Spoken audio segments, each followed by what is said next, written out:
Hello everyone, स्वागत है आपका हमारे यूट्यूब चैनल में। जैसा कि दोस्तों रेलवे की तरफ से जो भी आज आपका जो है 18 अगस्त को जितना भी क्वेश्चन पूछा गया आपका उन सभी को यहाँ पर डिस्कस करने वाला है। सबसे मैं यहाँ पर आपको ये बता दूं कि अभी से ही आपका जो क्वेश्चन आपका रिपीट होना या आपका जो है शुरू हो गया है, क्योंकि अभी 2 दिन आपका एग्जाम चला है। उसके बाद यहाँ पर आपका जो क्वेश्चन को रिपीट करना ये शुरू कर दिया गया है, क्योंकि मैंने आपको बताया था TCS जो भी जो भी एग्जाम होता है TCS के अकॉर्डिंग वहाँ पर क्या होता है कि क्वेश्चन को आपका रिपीट किया जाता है, ठीक है, उसी बेसिस पर आपको पूछा जाता है। लेकिन क्या होता है कि लैंग्वेज चेंज करके आपको रिपीट करना है। यहाँ पर आपका जो है दो ही दिन एग्जाम हुआ, लेकिन क्वेश्चन को आपका जो है रिपीट करना और साथ में दूसरे शिफ्ट में जो है वही क्वेश्चन आपका रिपीट कर दे रहा है, सेम क्वेश्चन आपका रिपीट कर दिया जा रहा है, और नहीं तो आपका लैंग्वेज चेंज करके पूछा रहा है। तो ऐसा आपका 3-4 प्रश्न हो चुका है जो कि आपका रिपीट कर दिया गया है आपके 2 दिन में। तो आइए देखते हैं, चूँकि मैंने ऑलरेडी आपको बता दिया है कि जो भी आपका जो है यूथ पब्लिकेशन का बुक है उसको सिर्फ आपको पढ़ लेना है, उसके बाद आपको सेट लगाना है, इससे आपका सारा कुछ आ जाएगा। लेकिन बहुत सारे अभ्यर्थियों का कमेंट था कि प्रीवियस ईयर से सिर्फ क्वेश्चन नहीं आएगा, तो वही वहाँ पर का सेम आएगा, क्योंकि TCS उतना क्वेश्चन लाएगा कहाँ से, तो वही आपका यहाँ पर रिपीट भी किया जा रहा है। तो और आपका 1-2 दिन में पता चल जाएगा किस लेवल से आपका क्वेश्चन पूछे जा रहा है। और अभी शुरुआती दौर है, इस वजह से क्वेश्चन जो आपका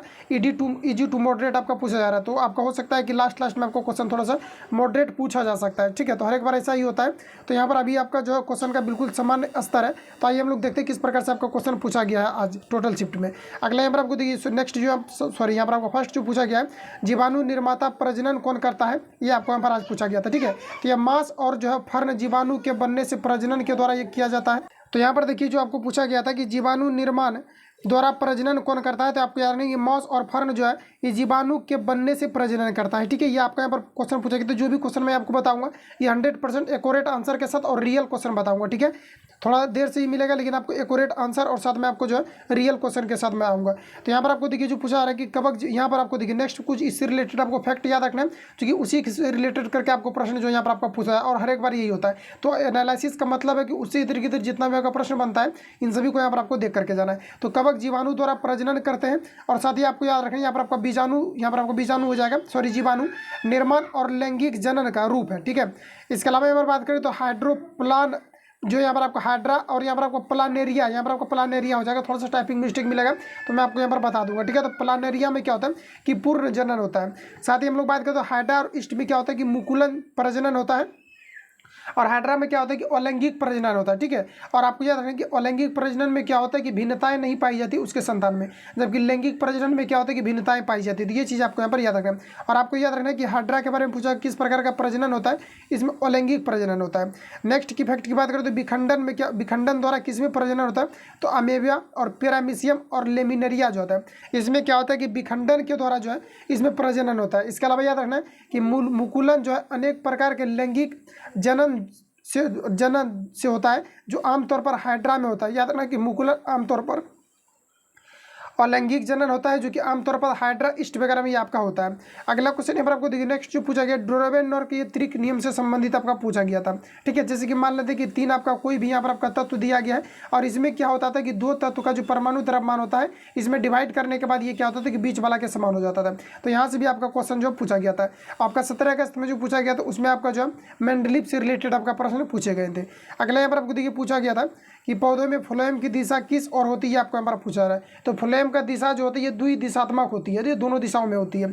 और फ्लोएम से क्या होता है कि खनिज पदार्थों का जो है चढ़ाव जो होता है ये आपका फ्लोएम से होता है, और जाइलम से जल का चढ़ाव जो होता है ये जाइलम से होता है। और साथ ही आपको याद रखना कि जो जाइलम होता है इससे क्या होता है कि जो जल का जो चढ़ाव होता है ये केशिकत क्रिया के कारण से होता है। 2018 में आपको पूछा गया था कि किस विधि द्वारा जो है पौधों में जल का चढ़ाव होता है, तो ये केशिकत क्रिया के कारण से होता है। और यहाँ पर आपको फैक्ट में जो भी इसका बनेगा इससे रिलेटेड क्वेश्चन वो मैं यहाँ पर आपको लिख दिया हूँ, ठीक है। तो फ्लोएम में क्या होता है कि शर्करा की गति जो है शर्करा की गति द्विदिशात्मक होती है, और ये प्रकाश संश्लेषण के अकॉर्डिंग होता है।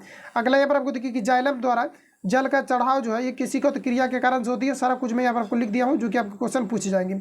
अगला यहाँ पर आपको देखिए जाइलम द्वारा यहाँ पर क्या होता है कि जल का चढ़ाव होता है, और यहाँ पर आपको ये याद रखना है कि फ्लोएम उत्तक द्वारा खनिज पदार्थों का संवहन होता है। और जाइलम एवं फ्लोएम क्या होता है कि दोनों आपके जटिल उत्तक होते हैं, और जाइलम में क्या होता है कि मृत कोशिकाएं पाई जाती है। इतने फैक्ट आपको यहाँ से याद रखना है। अगला यहाँ पर आपको देखिए जो पूछा गया है नेक्स्ट यहाँ पर आपको देखिए जो पूछा गया है कि मेरुरज्जु कहाँ का भाग है, ये आपको यहाँ पर क्वेश्चन पूछे गए हैं, ठीक है। ये आपका फिगर से रिलेटेड पूछा गया, तो फिगर दे करके इस बार जो है क्या है कि फिगर के अकॉर्डिंग पूछा, फिगर दे करके उसमें कुछ आपको जो है फिगर दे दिए जाते हैं, उसमें पूछा जाता है कि मेरुरज्जु का कौन सा यहाँ पर आपका हिस्सा है। तो यहाँ पर आप लोग देख लीजिए, तो मेरुरज्जु का भाग कहाँ होता है, तो ये आपका जो है मस्तिष्क से इसको जो पूछा गया था इस टाइप से पूछा गया था कि मेरू रज्जु जो है इसमें फिगर दे करके आपको पूछा गया था, ठीक है। तो मेरे पास फिगर अवेलेबल नहीं है, तो यहाँ से आपको सिंपली ये समझना है। इसके अलावा यहाँ पर देखिए आपको पीयूष ग्रंथि को मास्टर ग्रंथि कहा जाता है, और हाइपोथैलेमस जो है ये शरीर के टेम्परेचर को नियंत्रित करता है। सेरिब्रम मस्तिष्क का भाग है, अग्र मस्तिष्क, पश्च मस्तिष्क जो है ये सभी क्या है कि आपका जो है मस्तिष्क का भाग होते हैं। तो इतनी चीज़ों को यहाँ से आपको याद रखना है। अगला देखिए जो पूछा गया कि सबसे अधिक क्रियाशील धातु कौन सी है, ये आपको ऑप्शन के अकॉर्डिंग वहाँ पर आपको मारना था, ठीक है। इसमें आपको यहाँ पर 4 ऑप्शन दिए गए थे, जिसमें कि यहाँ पर आपका कैल्शियम यहाँ पर आपका करेक्ट आंसर हो जाता है। अगला यहाँ पर आपको देखिए कुछ यहाँ पर आपका फैक्ट है कि विद्युत का जो सबसे अच्छा सुचालक होता है ये चांदी होता है, और मुक्त अवस्था में पाए जाने वाला जो धातु होता है ये चांदी, सोना और प्लेटिनम होता है, जो कि मुक्त अवस्था में पाए जाते हैं। सबसे अधिक औगात वर्धनता वाला जो धातु होता है ये आपका सोना होता है। सेकंड की बात करें तो चांदी होता है। इसके अलावा आपका प्लेटिनम वगैरह आते हैं। इसके अलावा यहाँ पर बात करते हैं मुक्त अवस्था में पाए जाने वाला धातु होता है ये सोना, चांदी और आपका प्लेटिनम होता है। सोना देखिए जो होता है शुद्ध सोना ये आपका 24 कैरेट का होता है, लेकिन इसमें जो है ये काफ़ी लचीला होने के कारण से इसमें क्या किया जाता है कि औषधियाँ मिला दिया जाता है, जिसे तांबा वगैरह मिला करके इसको जो है या 18 कैरेट का कर दिया जाता है, ताकि आभूषण का निर्माण इसे किया जा सके। तभी ये क्या होता है कि हार्ड हो पाता है, नहीं तो फिर इसका आभूषण बनाने में काफ़ी कठिनाई होती है। तो यहाँ पर 18 कैरेट का हो जाता है। तो इसी में प्रश्न आपका पूछा गया था 2018 में कि 18 कैरेट का जो सोना होता है ये कितना का होता है। तो याद रखना कि इसमें जो शुद्ध सोना होता है 18 कैरेट सोना में जो है कितना शुद्ध सोना होता है, ये 75% होता है, ठीक है। तो ये आपको यहाँ पर याद रखना है। देखिए शुद्ध सोना जो होता है आपका 24 कैरेट का होता है, लेकिन ये हो गया कितना 18 कैरेट का। तो डिफरेंस कितना का हो गया आपका, तो ये आपका 6 कैरेट का हो जाता है, लेकिन रियल में कितना होता है ये आपका 24 कैरेट का होता है, ठीक है। सॉरी ये 18 कैरेट का होता है, ये 18 कैरेट हम यहाँ पर कर दिए। तो 18 कैरेट में अब कितना सोना शुद्ध होगा, तो 100 से गुना कर दीजिए, तो 6 तरीक कितना हो जाएगा 18। देखिए यहाँ 6 तरीक आपका 18 हो जाएगा। यहाँ पर देखिए कुछ मिस्टेक हो रहा है, क्योंकि ये 75% होता है, ठीक है। तो यहाँ पर आपको देखिए कितना का अंतर, यहाँ पर आपका 6 का अंतर है, लेकिन ये होता कितना है कि 24 का, ठीक है। तो यहाँ पर देखिए आपका हो जाएगा, चूँकि टोटल कितना होता है आपका 24 कैरेट का होता है, लेकिन यहाँ पर कितना कर दिए हैं 18 कर दिया। तो कितना का डिफरेंस हो गया 6 का, और रियल में होता कितना का है, तो ये आपका 24 कैरेट का होता है। तो 100 से गुना कर दो, परसेंटेज निकल जाएगा। तो 6 चौक कितना हो जाएगा 24, और 4 से इसको कैंसिल आउट करेंगे तो 25 चौक यानी कि 25 हो जा रहा है। ये कहीं पर मिस्टेक कर रहे हैं, लेकिन इसका रियल में कितना होता है आपका 75% होता है, ठीक है। तो 75% इसमें आपका जो शुद्ध सोना होता है, इसको हम नेक्स्ट वीडियो में कवर करेंगे, ठीक है। क्योंकि मैंने ऑलरेडी इसको निकाला हुआ है, यहाँ पर थोड़ा सा गड़बड़ हो रहा है। यहाँ पर देखिए कि एचपी बराबर यहाँ पर आपको पूछा गया था, तो ये आपको 746 वाट होता है, ठीक है। तो बिल्कुल इजी प्रश्न पूछा जा रहा था, जिसका भी हमको लगता है कि वेटेज अच्छा होगा साइंस में, वो 20+ अटेम्प्ट लगभग हमको लगता है करके ही आते होंगे, इसमें कोई डाउट ही नहीं है। अगला यहाँ पर आपको देखिए जो पूछा गया था, ये आपका यहाँ पर पूछा गया था, इससे रिलेटेड आपको यहाँ पर क्वेश्चन पूछा गया था। यहाँ पर देखिए यहाँ पर आपको जो दर्पण से रिलेटेड क्वेश्चन पूछा गया था, क्योंकि वक्रता त्रिज्या का जो होता है ये आपका फोकस दूरी का 2 गुना होता है, तो इससे क्वेश्चन यहाँ पर आपको पूछा गया था। अगला यहाँ पर आपको देखिए पूछा गया ब्लीचिंग पाउडर से रिलेटेड पूछा गया था कि ब्लीचिंग पाउडर बनाने वाली रासायनिक सी विधि को यहाँ पर आपको संतुलित करना। एक क्वेश्चन आपको पूछा गया था कि प्रकाश संश्लेषण जो होता है, इसमें आपको इक्वेशन दिया गया था जो कि आपको बैलेंस करना था, ठीक है। तो वो भी यहाँ पर आप लोग देख लेना एक बार। अगला यहाँ पर आपको देखिए पूछा गया था, ये आपको यहाँ पर दिया गया था, जिसमें कि यहाँ पर आपको बताना कि कौन सा यहाँ पर आपको जो है ब्लीचिंग पाउडर की रासायनिक क्रिया विधि को ये जो है अच्छे तरीक़ा से डिफाइन करता है। तो ये आपको यहाँ पर क्वेश्चन पूछा गया था, ठीक है।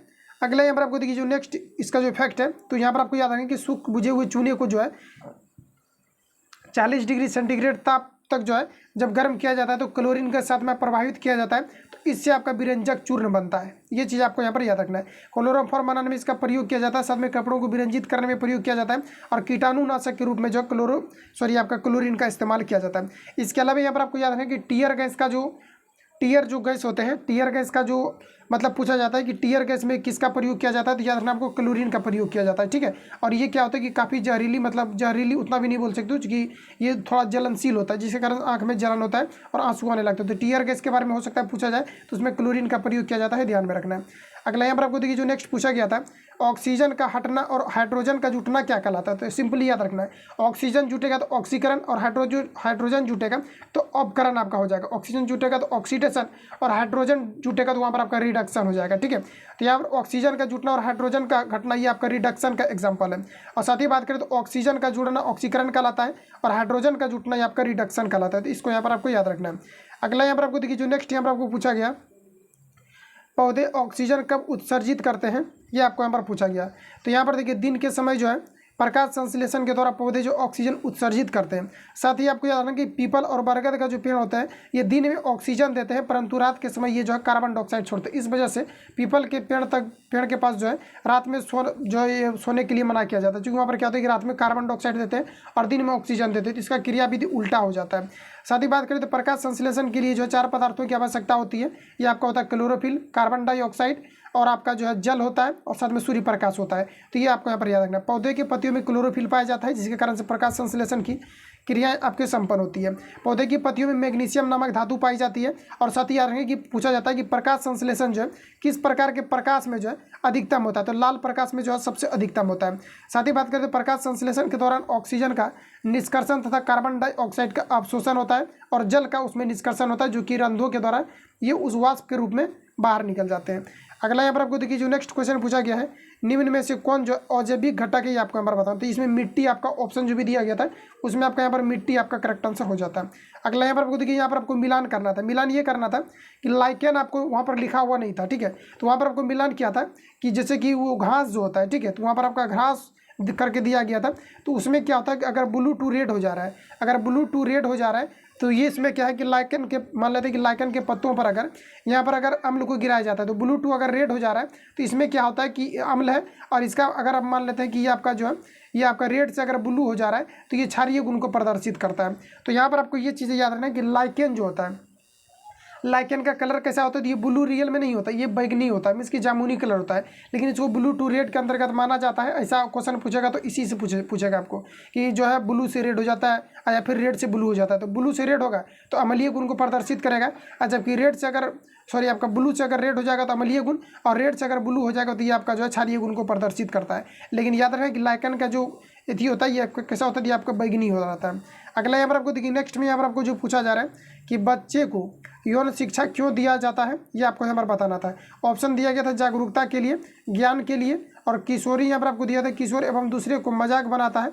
और यहाँ पर आपका गलत फहमी को दूर करने के लिए। तो हमें लगता है इसमें करेक्ट आंसर जो है जागरूकता, इसमें यहाँ पर आपका करेक्ट आंसर हो जाता है, ठीक है। तो यही आपका यहाँ पर करेक्ट आंसर हो जाएगा, लगने की बात नहीं है, यही आपका करेक्ट आंसर हो जाएगा ऑप्शन ए। अगला देखिए यहाँ पर आपको जो नेक्स्ट जो पूछा गया था,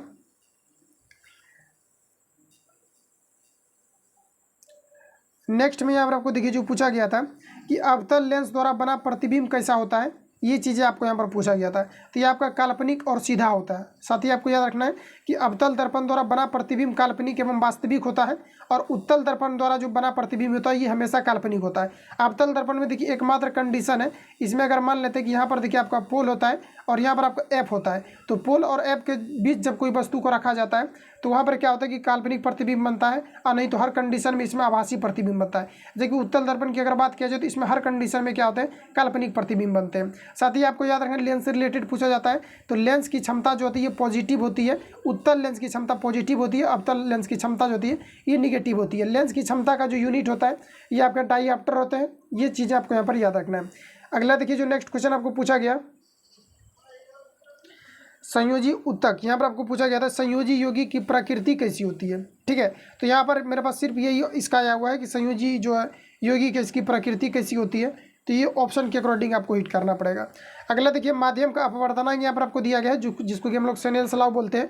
यहाँ से आपका क्वेश्चन पूछा गया कि माध्यम का अपवर्तनांक जो है दिया गया था यहाँ पर आपको कि 45 डिग्री है, और साथ में माध्यम का अपवर्तन कोण यहाँ पर आपको दिया गया। तो देखिए स्नेल्स लॉ में क्या होता है कि साइन आई बटे यहाँ पर आपका जो है साइन आर होता है, तो इसमें यहाँ पर आपका हो जाएगा 45 बटे यहाँ पर आपका जो है ये आपका 30 हो जाएगा, जिसमें कि 1.41 आपका जो है इसका करेक्ट आंसर हो जाएगा, ठीक है। तो स्नेल्स लॉ से रिलेटेड आपका प्रश्न पूछा गया था।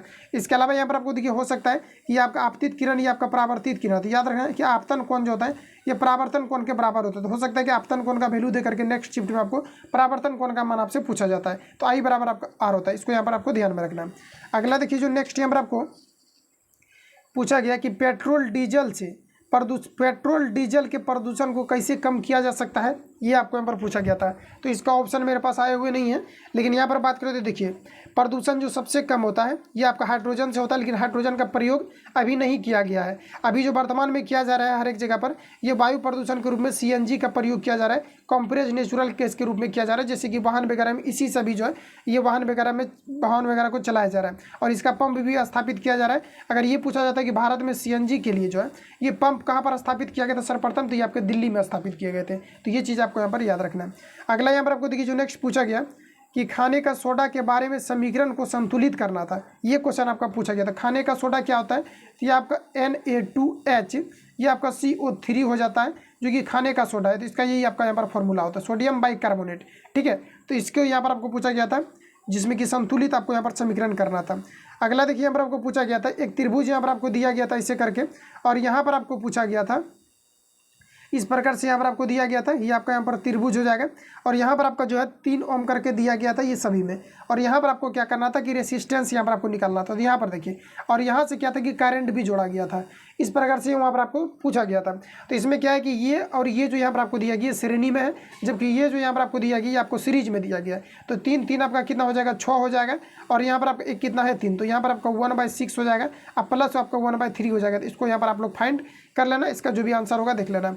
अगला यहाँ पर आपको देखिए जो नेक्स्ट क्वेश्चन आपका पूछा गया था, चुंबकीय रेखा में क्या? आपको क्वेश्चन थोड़ा सा लेट से ही मिलेगा, लेकिन आपको रियल क्वेश्चन मिलेगा, क्योंकि कुछ अभ्यर्थियों का कमेंट भी था कि कुछ प्रश्न जो है इसमें गलत है, इस वजह से थोड़ा लेट से मिलेगा। लेकिन जो भी एक्यूरेट आपका जो आंसर और साथ में आपका जो भी रियल क्वेश्चन रहेगा उसको यहाँ पर मैं जो है प्रत्येक दिन डिस्कस करते चलूँगा।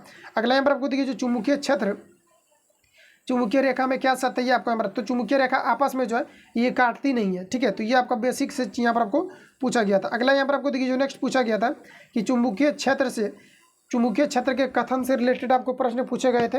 जिस प्रकार से आपका जो है रीजनिंग में कथन देकर के पूछा जाता है, तो सेम टाइप आपका जो है ये साइंस में भी उस प्रकार से, चूँकि ट्रेंड बदल दिया गया है, तो इस टाइप से आपसे प्रश्न जो आपसे यहाँ पर पूछा गया था। अगला जो यहाँ पर आपको क्वेश्चन देखिए पूछा गया था, जब कोई वस्तु लेंस से पर्दे पर एफ की दूरी पर प्रतिबिंब बनाती है तो वस्तु की स्थिति कहाँ पर होती है? ये आपके अनंत पर होती है। ठीक है, ये क्वेश्चन आपको यहाँ पर पूछा गया था। नेक्स्ट क्वेश्चन जो यहाँ पर आपको पूछा गया था कि कौन सा जो है, सॉरी यहाँ पर टाइपिंग मिस्टेक है, कि कौन सा यहाँ पर आपको दिया गया था समय भी संभावित श्रृंखला को प्रदर्शित नहीं करती थी, ये आपको यहाँ पर पूछा गया था। ये आपको यहाँ पर हेक्सेन दिया हुआ था। ठीक है, तो याद रखना, ये आपको यहाँ पर हेक्सेन दिया गया था, और हेक्सेन को प्रदर्शित नहीं करता था, इसके बारे में पूछा गया था। मतलब कहने का है कि वहाँ पर C6H14 को ये आपको जो प्रदर्शित नहीं कर रहा था, तो ये ऑप्शन के अकॉर्डिंग वहाँ पर आपको मारना था। या तो हो सकता है कि वहाँ पर दिया हुआ होगा कि कौन प्रदर्शित करता है, हालांकि यही क्वेश्चन आपका यहाँ पर आया हुआ था। बाकी आप लोग कहीं पर भी देखोगे तो यही क्वेश्चन आपको मिलने वाला है, यही आपका पूछा गया था। ठीक है, अगला यहाँ पर आपको देखिए नेक्स्ट जो पूछा गया था, इस्लाम धर्म के संस्थापक कौन थे? ये आपको यहाँ पर पूछा गया था। इस्लाम धर्म के संस्थापक जो है ये हजरत आपका मोहम्मद थे। अगला यहाँ पर आपको देखिए नेक्स्ट जो पूछा गया था क्वेश्चन, मैंग्रोव वन भारत में कहाँ पाया जाता है? ये क्वेश्चन पूछा गया था। ये आपका पश्चिम बंगाल, गुजरात और साथ में हिमाचल प्रदेश में आपका पाया जाता है। ये देखिए तटीय क्षेत्र में अधिकतर ये आपका मैंग्रोव वन पाए जाते हैं। सुंदरबन जो है, सुंदरबन के बारे में याद रखेंगे, सुंदरबन जो है ये भी आपका पश्चिम बंगाल में पाया जाता है, सुंदरबन। और याद रखें कि विश्व का सबसे बड़ा मैंग्रोव वन जो है इसका सुंदरबन है। इसका कुछ भाग भारत तथा कुछ जो है बांग्लादेश में है। सुंदरबन भारत में आने वाला क्षेत्र गंगा तथा ब्रह्मपुत्र नदियों के डेल्टा क्षेत्र के पश्चिमी भाग में ये आपका जो है स्थित है। अगला देखिए क्वेश्चन जो नेक्स्ट यहाँ पर आपको पूछा गया था कि सघन मिशन इंद्रधनुष 4.0 के प्रथम चरण में कितने राज्य शामिल किए गए हैं? तो इसमें 11 राज्य को शामिल किया गया है। अगला देखिए, भारत और किस देश के राजनीतिक संबंधों की 3री वर्षगांठ को आकार देने के लिए स्मारक लोगों का शुभारंभ किया गया है? तो इजराइल के द्वारा। ठीक है, तो इसको यहाँ पर आप लोग देख लेना, इस प्रकार से क्वेश्चन पूछा गया। इन लोगों में जो है यहाँ पर आपका इजराइल वाला जो यहाँ पर आपका हुआ, ये आपका जो वर्षगांठ हुआ है, इन लोगों में इसके लोगो जो है इसमें क्या है कि डेविड का सितारा और अशोक चक्र का 2 इसमें प्रतीक जो है, अशोक चक्र इसमें 2 प्रतीक जो है इसमें प्रदर्शित किए गए। अगला देखिएगा 1950 में भारत में मुख्य न्यायाधीश के अलावा अन्य न्यायाधीश कितने थे? ये आपको यहाँ पर पूछा गया था, इसमें 7 हो जाएगा। अगला क्वेश्चन देखिए पूछा गया था कि 8वीं अनुसूची में कितनी भाषाएं हैं? ये चीज़ आपको यहाँ पर पूछा गया था। 14 भाषाएं को शुरू में संविधान में शामिल किया गया था, लेकिन वर्तमान में बात करें तो 22 भाषाओं को मान्यता प्राप्त है। ठीक है, अगला क्वेश्चन देखिए नेक्स्ट यहाँ पर आपको पूछा गया कि भारत 2010 से 2022 के बीच वन क्षेत्र में औसत वार्षिक शुद्ध लाभ में जो है विश्व स्तर पर किस स्थान पर है? ये आपका 3rd स्थान पर है। दूसरी चीज़ याद रखना है कि भारत में जो सबसे ज़्यादा वन आच्छादित वाला क्षेत्र है ये मध्य प्रदेश है। ठीक है, ये आपको यहाँ पर है। लेकिन अभी अगर हम लोग बात करें तो ये आपका जो है ना ये मिजोरम आ गया है, लेकिन ये मध्य प्रदेश करंट अफेयर के अकॉर्डिंग था, लेकिन अभी मिजोरम दे रहा है। ये आप लोग एक बार देख लेना अच्छे से, नहीं तो मैं नेक्स्ट वीडियो में इसको कवर करूंगा। अगला देखिए यहाँ पर आपको पूछा गया था कि भारत वन स्थिति रिपोर्ट 2021 के अनुसार सर्वाधिक वन क्षेत्रफल वाला मिजोरम, जैसे कि यहाँ पर आप लोग देख सकते हैं मिजोरम आपका यहाँ पर अभी हो जाएगा। ठीक है, तो यहाँ पर आपको पूछा रहा है कि भारत वन स्थिति 2021 के अकॉर्डिंग, तो यहाँ पर आपका मिजोरम हो जाएगा। ठीक है, बाकी यहाँ पर देखिए कि सर्वाधिक वन जो है आवरण प्रतिशत वाला ये आपका मिजोरम ही हो जाएगा ये करंट के अकॉर्डिंग, लेकिन इसके पहले मध्य प्रदेश था। अगला यहाँ पर देखिए किसके प्रयासों से जो है 1929 में सती प्रथा का अंत किया गया था, ये क्वेश्चन आपको यहाँ पर पूछा गया था। तो ये जो है सती प्रथा का अंत जो है ये गवर्नर जो है लॉर्ड विलियम बेटिंग की सहायता से 1829 में कानून बनाकर सती प्रथा का उन्मूलन किया गया था राजा राम मोहन राय के प्रयास से। इसको मैंने आपको मॉर्निंग में बताया भी था। इसके अलावा यहाँ पर देखें कि विधवा विवाह अधिनियम इस समय Bharat general governor Lord Canning था। और साथ ही बात करें कि विधवा पूर्ण विवाह अधिनियम ये कब लाया गया, तो 26 जुलाई 1856। काफ़ी इंपॉर्टेंट प्रश्न है जो कि आपके नेक्स्ट शिफ्ट में आपका पूछे जाएंगे, क्योंकि ये आपका पूछा भी गया था प्रीवियस ईयर में। भारत सरकार ने 1 मई 1961 को दहेज प्रथा के जो है निषेध अधिनियम को पारित किया, जिसका उद्देश्य दहेज देना और ना लेना पर जो है ये आपका रोक लगाया गया। अगला यहाँ पर आपको देखिएगा कि राजा राम मोहन राय द्वारा जो है ये आपका ब्रह्म समाज की स्थापना किया गया था। और साथ ही राजा राम मोहन राय ने मैगनीज संवाद कौमुदी मीरात उल अखबार नामक पुस्तक भी प्रकाशित इनके द्वारा किया गया था। अगला क्वेश्चन यहाँ पर आपको देखिए जो पूछा गया, भूतापीय पावर प्लांट ये कहाँ स्थित है, ये हिमाचल प्रदेश में स्थित है। अगला क्वेश्चन, किस राज्य ने मुख्यमंत्री वायु स्वास्थ्य सेवा लॉन्च की है, ये ओडिशा राज्य के द्वारा किया गया था। ओडिशा राज्य से रिलेटेड याद रखना है। महानदी जो है ये आपका कहाँ पर है, ये तो ओडिशा राज्य में स्थित है। हीराकुंड परियोजना ये महानदी पर स्थित है, जो कि आपके कहाँ पर स्थित है, ओडिशा राज्य में। और साथ ही बात करें कि चावल अनुसंधान संस्थान ये कहाँ है, तो ओडिशा राज्य में। ऑल ओवर वर्ल्ड की बात करें तो ये आपका फिलीपींस में। तो इतने चीज़ों को यहाँ से आपको याद रखना है। अगला क्वेश्चन देखिए जो पूछा गया कि पंकज आडवाणी 19वीं एशियाई 100 यूपी चैंपियनशिप 2022 में किसको हराकर 41वां खिताब जीता, तो ये आपका जो है ध्रुव शीत जो यहाँ पर आपका सीतवाला को हरा करके जीता है, ये आपको यहाँ पर देख लेना है। अगला क्वेश्चन नेक्स्ट जो आपको पूछा गया, अंडर 20 विश्व एथलेटिक्स चैंपियनशिप 2021 में लंबी कूद में किसने सिल्वर मेडल जीता, तो ये आपका शैली सिंह के द्वारा। नेक्स्ट जो पूछा गया अनुच्छेद आर्टिकल 51A में क्या है, तो ये आपका मौलिक कर्तव्य से संबंधित है। ये चीज़ आपको यहाँ पर देख लेना है। मौलिक कर्तव्य की बात करें तो ये अभी जो है मौलिक अधिकार अभी साथ है, ठीक है। तो मौलिक अधिकार आपको यहाँ पर अभी याद रखना है, मौलिक अधिकार से प्रश्न पूछे जाएंगे। तो अगर हम बात करें हम लोग यहाँ पर, तो मौलिक अधिकार जो वर्तमान जब मतलब कह सकते हैं कि मौलिक अधिकार जब 42वां संविधान संशोधन हुआ था, तो इसमें जो है टोटल 8 आपका मौलिक अधिकार था। लेकिन वर्तमान में बात करें तो ये आपका जो है जब 42वां संविधान संशोधन हुआ तो इसमें 7 कर दिया गया, जो कि संपत्ति का अधिकार जो है हटा करके कानूनी अधिकार के रूप में बना दिया गया। इस वजह से अभी वर्तमान में आपका 7 जो है मौलिक अधिकार बचे हुए हैं। तो इससे आपका यहाँ पर हो सकता है प्रश्न आपके पूछे जाएंगे। अगला देखिएगा, ग्रामीण अवसंरचना उन्नयन यहाँ पर आपका कौन सी पंचवर्षीय योजना में शुरू की गई है, तो याद रखेंगे ग्रामीण लोगों को बेहतर जीवन प्रदान करने के लिए भारत सरकार द्वारा ये आपका जो है 14 दिसंबर 2005 को भारत निर्माण नाम के एक जो है कार्यक्रम की शुरुआत किया गया था। अगला क्वेश्चन यहाँ पर आपको जो पूछा गया कि किसने बैडमिंटन चैंपियनशिप बर्मिंघम में सिल्वर गोल्ड मेडल जीता, ये PV सिंधु के द्वारा ये आपका जो है जीता गया है। अगला जो क्वेश्चन यहाँ पर आपको पूछा गया, राजा राम मोहन राय ने किसकी स्थापना की थी, ये आपको यहाँ पर क्वेश्चन पूछा गया था। तो ये जो आत्मीय सभा की स्थापना राजा राम मोहन राय के द्वारा किया गया था। तो इतना मेरे पास क्वेश्चन आया हुआ है। अब जो भी आपको क्वेश्चन बच रहा है उसको नेक्स्ट वीडियो में इसी प्रकार से जो है एक्सप्लेन करते हुए हम लोग आगे बढ़ेंगे, क्योंकि इससे आपका डिस्कशन से आपका जो भी क्वेश्चन आपके बनेंगे ये आपका हो जाएगा कवर और लेवल पता चलेगा, और साथ में जिस प्रकार से क्वेश्चन आपको पूछा जाएगा इस प्रकार से मैं आपको यहाँ पर प्रोवाइड करते रहूँगा। मिलता है नेक्स्ट वीडियो में। चैनल पर जो लोग पहली बार विजिट किया सब्सक्राइब कर लेना और बेल आइकन को प्रेस करना, जब भी वीडियो अपलोड होगा तब तो नोटिफिकेशन पहुँचते रहेगा। मिलता है नेक्स्ट वीडियो में, तब तक के लिए जय हिंद।